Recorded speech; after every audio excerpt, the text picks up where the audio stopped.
Chemistry chapter 6 নিয়ে আলোচনা করব।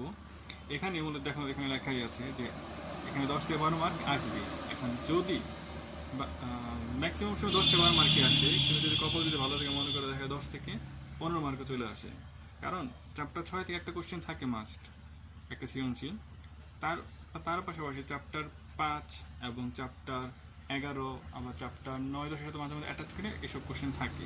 তো সেই জন্য মোটামুটি বলা যায় 10 থেকে 12 কোশ্চেন। আর এমসিকিউতে আলাদাভাবে থাকে, যেমন এমসিকিউতে মিনিমাম 3 থেকে 4টা কোশ্চেন চ্যাপ্টার 6 থেকে এমসিকিউ থাকে। তো মোটামুটি চ্যাপ্টার থেকে 10 থেকে 15, 16, 17 এরকম মার্কও কমন আসে।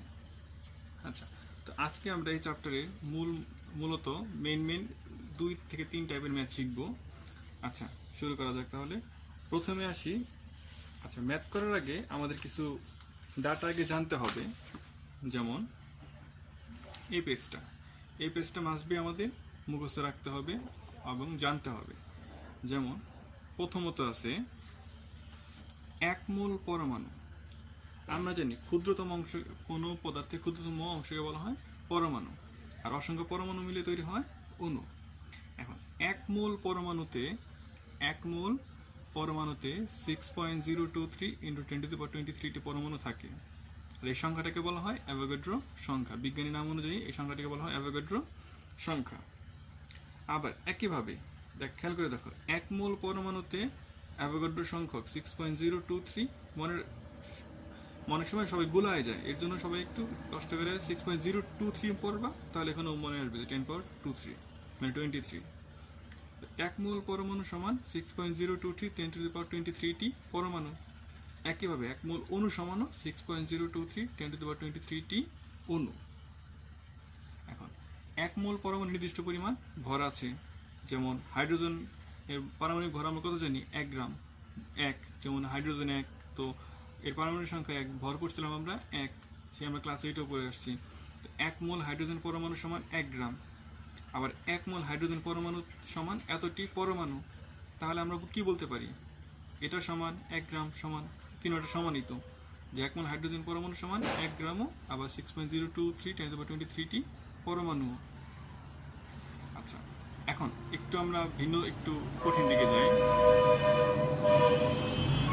যেমন যদি আমরা অক্সিজেন পরমাণু দিকে খেয়াল করি, অক্সিজেন পরমাণু বলছি, সবাই খেয়াল রাখবা যে অক্সিজেনের শুধু ও হচ্ছে পরমাণু, যেটা আমরা জাস্ট প্রতীক দিয়ে বোঝাই। যদি আমি এখানে O2 লিখি তাহলে সেটা হচ্ছে অণু, আর যদি শুধু ও লিখি সেটা হচ্ছে পরমাণু। তাহলে আমরা আগে পরমাণুর ব্যাপারটা দেখি। 1 মোল অক্সিজেন পরমাণু সমান 16 গ্রাম। আমরা পড়ে আসছিলাম যে হাইড্রোজেন 1, হিলিয়াম 2, লিথিয়াম 2, অক্সিজেন 8 নম্বরে। তো পর্যায় সারণী দেখলে বোঝা যাচ্ছে, অধ্যায় 4-এ পর্যায় সারণী দেখলে দেখবা যে অক্সিজেনের একটি পরমাণুর ভর 16 গ্রাম। তাহলে 1 মোল অক্সিজেন পরমাণু মানে এতটি পরমাণু। তাহলে 1 মোল অক্সিজেন পরমাণু সমান 16 গ্রাম সমান 6.023 10⁻23টি পরমাণু। কারণ আমরা সেই শুরুতে পড়ে আসছি যে 1 মোল পরমাণু সমান এতটি পরমাণু, মানে 1 মোল পরমাণুতে এত সংখ্যক পরমাণু থাকে। এখন আসি অণুর ক্ষেত্রে। যখন অক্সিজেন অণু, খেয়াল করে দেখো, আমি এখানে লিখছিলাম 1 মোল অক্সিজেন পরমাণু মানে 16 গ্রাম, কিন্তু এখানে লিখতেছি 1 মোল অক্সিজেন অণু সমান 32 গ্রাম। কারণটা কি?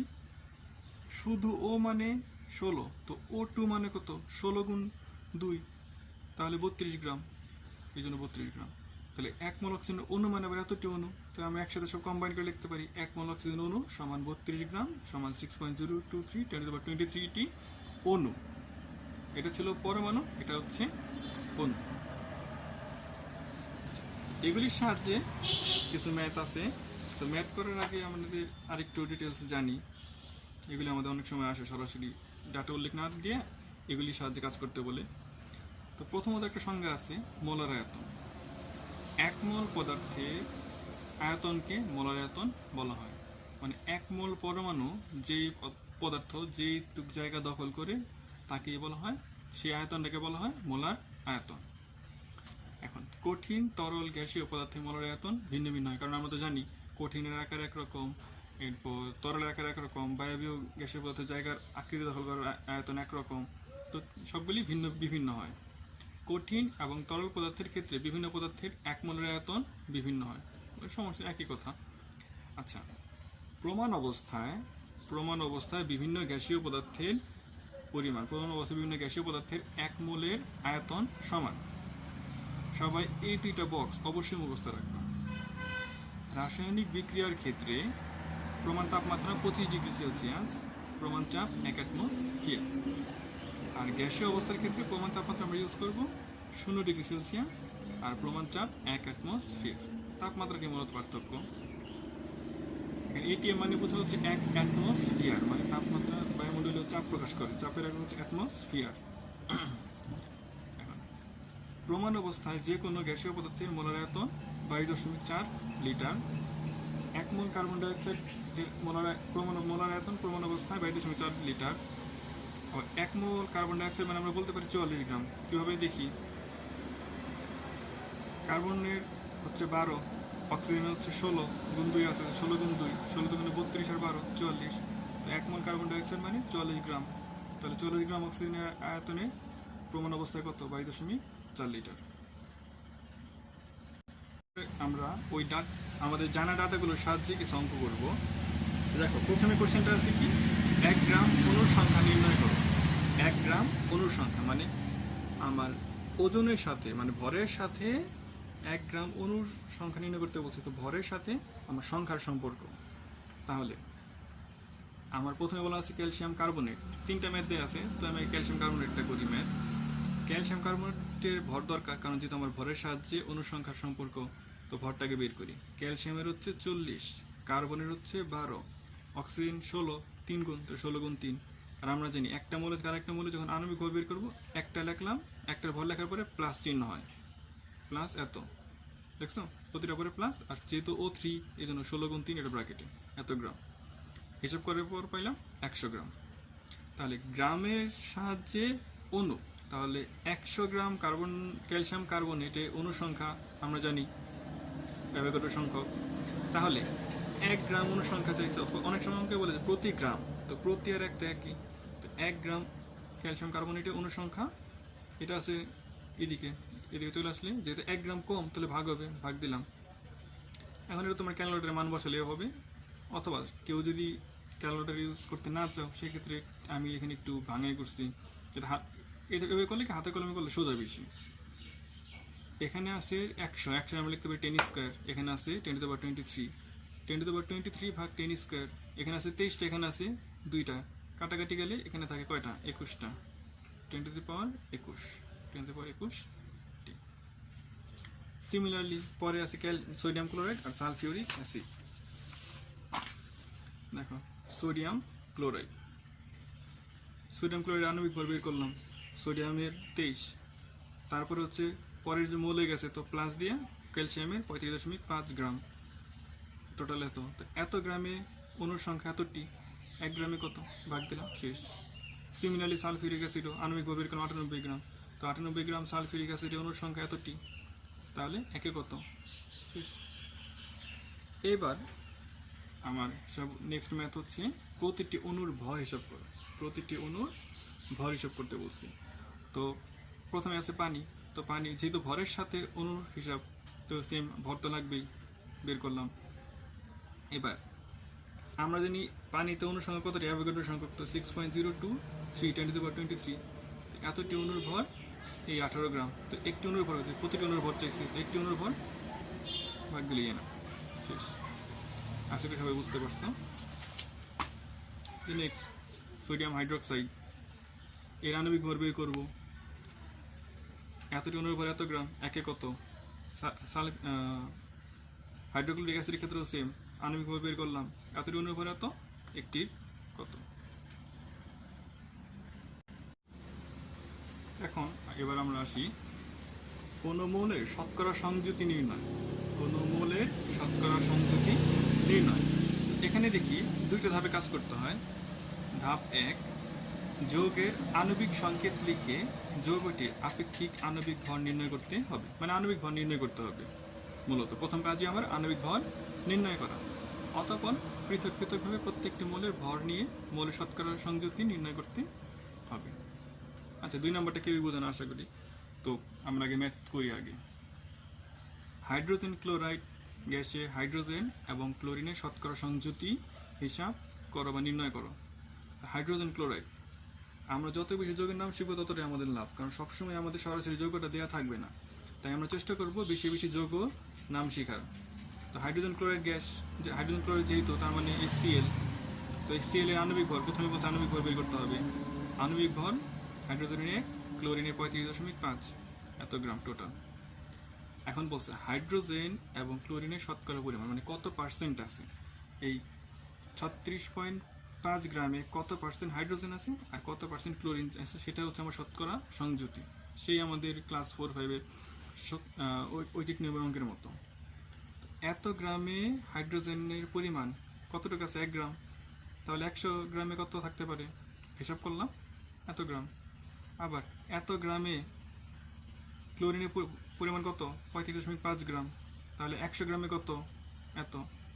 তাহলে আমি যদি 100 গ্রামে বের করছি, পার্সেন্টেজ অ্যান্সার বের করলেই শেষ। সেই আমাদের ঐকিক নিয়মের ম্যাথ। একটু কঠিনগুলিতে যাই। সালফিউরিক অ্যাসিডের মৌলসমূহের শতকরা সংযুতি নির্ণয় করো। আমি এখানে বাংলা লিখছি যাতে সবাই যৌগের নামগুলো সবাই শিখতে পারে। সালফিউরিক অ্যাসিড মানে কি? H2SO4। এখানে আমার হাইড্রোজেন আছে, সালফার আছে, অক্সিজেন আছে। তো শুরুতে আণবিক ভর বের করলাম। এরপর আণবিক ভর আছে 98 গ্রাম। 98 গ্রামে হাইড্রোজেন আছে 2 গ্রাম। তো 100 গ্রামে কত? বের করে ফেললাম। অনেকেই আবার যদি চাও যে এত গ্রামে এত, একে কত, 100তে কত, তাও করতে পারো, কোনো সমস্যা নাই। এর আরেকটা শর্টকাট ফর্ম আছে, কিন্তু আমার মতে শর্টকাটের চাইতে এরকম একটু কষ্ট করে হলেও 2 লাইন করে লিখি আমাদের জন্যই সুবিধা, একটু আমরা ডিটেলসে বেশি জানতে পারবো। শর্টকাটে মেথডে করতে গেলে আমরা নিজেরাই দেখা যাবে হলের মধ্যে গোলাই যাবো যে কোনটা থেকে কোনটা উপরে কোনটা নিচে, 100 উপরে না নিচে, এই সেই। তো কোনো প্রয়োজন নাই, আমরা এই ঐকিক নিয়মটাই করি। আচ্ছা, নেক্সটে আসি। এরপরে আছে আমার সালফার। 98 গ্রামে সালফার আছে 32 গ্রাম। 98 গ্রামে সালফার আছে 32 গ্রাম। তাহলে 100তে কত বের করে ফেললাম? 98 গ্রামে অক্সিজেন আছে 464 গ্রাম। তাহলে 100 গ্রামে কত? এত। এটাই আমার পার্সেন্টেজে আনসার। আশা করি সবাই এই শতকরা সংযুতির ম্যাথ সবাই পারবা। একটু আগে আমরা ম্যাথ করছিলাম যে সংকেত থেকে আমার পার্সেন্টেজ নির্ণয়, আর এবারে ম্যাথটা হচ্ছে উল্টা। শতকরা সংযুতি থেকে যৌগের স্থূল সংকেত নির্ণয়, মানে মোট কথা হচ্ছে পার্সেন্টেজ থেকে সংকেতটা নির্ণয় করতে হবে, পার্সেন্টেজ থেকে সংকেত। তো আসি দেখি এটার। আচ্ছা, আমি ম্যাথের মাধ্যমে দেখাই, ম্যাথের মাধ্যমে করলে তোমরা বেশি বুঝবা। একটা অক্সিজেনের শতকরা সংযুক্তি বা সংযুতি এত পার্সেন্ট আর এত পার্সেন্ট, যৌগটির স্থূল সংকেত নির্ণয় করো। দেয়া আছে অক্সিজেন সমান 88.89%, হাইড্রোজেন সমান 11.11%। এখন এখানে আমাদের কাজ হচ্ছে প্রথম স্টেপে মৌলগুলোকে তাদের শতকরা পার্সেন্টেজের পরিমাণটাকে, নট পার্সেন্ট সহ পার্সেন্টেজের পরিমাণটাকে তাদের নিজ নিজ পারমাণবিক ভর দ্বারা ভাগ করতে হবে। নিজ নিজ পারমাণবিক ভর দ্বারা, নট সংখ্যা, পারমাণবিক ভর দ্বারা। অক্সিজেন পারমাণবিক ভর কত? যেটা অক্সিজেন মানে পরমাণুর কাজ করতেছে আমি, তো অক্সিজেন পরমাণু ভর হচ্ছে 16, ওই 88.89কে 16তে ভাগ দিলাম। হাইড্রোজেনের পারমাণবিক ভর কত? 1তে ভাগ দিলাম। হিসাব করার পরে দেখো কোনো পূর্ণ সংখ্যা পাই নাই। এখানেও সেম, কোনো পূর্ণ সংখ্যা পাই নাই। এই জিনিসটা সবাই খেয়াল রাখবা, কোনো যৌগের নামে কখনো ভগ্নাংশ হয় না, সবসময় অবশ্যই পূর্ণ সংখ্যা হবে। যেমন এই মনোটা তুমি কখনো এই মনোটা এভাবে দেখবা না যে H11.1111, অক্সিজেন 5.55, এটা কখনোই সম্ভব না। এই নিচের এই পরমাণুর সংখ্যাগুলি অলওয়েজ পূর্ণ সংখ্যা হবে, সবসময় পূর্ণ সংখ্যা হতে হবে অবশ্যই। এখন যেহেতু আমার পূর্ণ সংখ্যা পাইনি, তো এই দুইটার মধ্যে ছোট কোনটা? ক্ষুদ্রতম সংখ্যা হচ্ছে 5.55। তো নেক্সট স্টেপে এই ক্ষুদ্রতম সংখ্যাতে দুইটা সংখ্যারে আমি ভাগ দিব, ওরও তো ভাগ দিবই, ওরও সেম সংখ্যাতে ভাগ দিব। দেখো এখানে কি থাকতেছে? 1, এখানে থাকতেছে 2। অনেক সময় দেখা যায় 2.001, 2.00002 এসব থাকে, তো সেক্ষেত্রে আমরা 2ই নিব। তো আমি কি বলতে পারি? হাইড্রোজেন যেহেতু ধনাত্মক মৌল, H, হাইড্রোজেন কয়টা আছে? 2টা, অক্সিজেন আছে 1টা, 1 তো লিখতে হয় না, তো লিখবো না, H2। আমরা এবার আরেকটা ম্যাথ করি। হাইড্রোজেন এত, কার্বন এত, অক্সিজেন এত পার্সেন্ট, শতকরা সংযুতি থেকে এদের স্থূল সংকেত নির্ণয় করো। তো মৌলগুলো শতকরা পরিমাণকে তাদের নিজস্ব পারমাণবিক ভর দ্বারা ভাগ দিয়ে পাই, সেই মার্কেট সিস্টেম। হাইড্রোজেনের 1, তো 6.67কে 1 দিয়ে ভাগ, কার্বনের 12, 40কে 12 দিয়ে ভাগ, অক্সিজেনের 16 দিয়ে ভাগ। সেম অ্যাজ ইউজুয়াল আমরা দশমিক সংখ্যা পাইছি। তো এই তিনটা সংখ্যা আমাদের দশমিকের সংখ্যা সবচেয়ে ছোট কোনটা? 3.33। তো প্রত্যেকটাকে 3.33 দ্বারা ভাগ দিছি। তো ভাগ দেওয়ার পর এখানে 2, এখানে 1, এখানে 1, তো সাথে লিখলাম CH2। আশা করি সবাই বুঝতে পারছেন একদম।